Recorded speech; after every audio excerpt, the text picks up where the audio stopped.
চারদিকে শুধু পানি আর পানি। দিগন্ত জুড়ে কোনো কূলের দেখা নেই। রাতের গভীর সমুদ্রে হঠাৎ থেমে গেল ফিশিং বোটের ইঞ্জিন। মুহূর্তেই মাছ ধরতে যাওয়া ১২ জেলের জীবনে নেমে এলো অনিশ্চয়তার অন্ধকার। ঢেউয়ের সঙ্গে ভাসতে থাকা বোটটিতে তখন একটাই ভয়, কিভাবে ফিরবেন তারা। গত ২৩ অগস্ট রাত ৮টার দিকে সুন্দরবনের দুবলার চর থেকে প্রায় ১২ নটিক্যাল মাইল দক্ষিণে গভীর সমুদ্রে মাছ আহরণ করছিল এভি মায়ের দোয়া। বোটে ছিলেন ১২ জন জেলে। হঠাৎ বিকল হয়ে যায় ইঞ্জিন।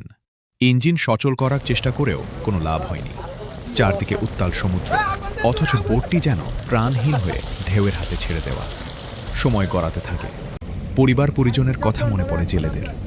ঘরে অপেক্ষায় থাকা স্বজনরা তখনও জানতেন না সমুদ্রের বুকের ওপর ১২টি প্রাণ মৃত্যুর শঙ্কা নিয়ে ভাসছে। অবশেষে ২৪ অগস্ট সন্ধ্যা ৬:৩০টার দিকে বোটটি মোবাইল নেটওয়ার্কের আওতায় আসে। সুযোগ পেয়েই এক জেলে বোট মালিককে ফোন করেন। কণ্ঠে ছিল আতঙ্ক, আর ছিল দ্রুত উদ্ধারের আকুতি। বোট মালিক বিষয়টি জানিয়ে ফোন করেন কোস্ট গার্ডের জরুরি সেবা নম্বর ১৬১১১ খবর পেয়েই সময় নষ্ট করেনি কোস্টগার্ড। স্টেশন দুবলা থেকে শুরু হয় উদ্ধার অভিযান। গভীর সমুদ্রের অন্ধকারে বিপদে পড়া বোটটির সন্ধানে ছুটে যায় উদ্ধারকারী দল। অবশেষে মিলল কাঙ্ক্ষিত খবর।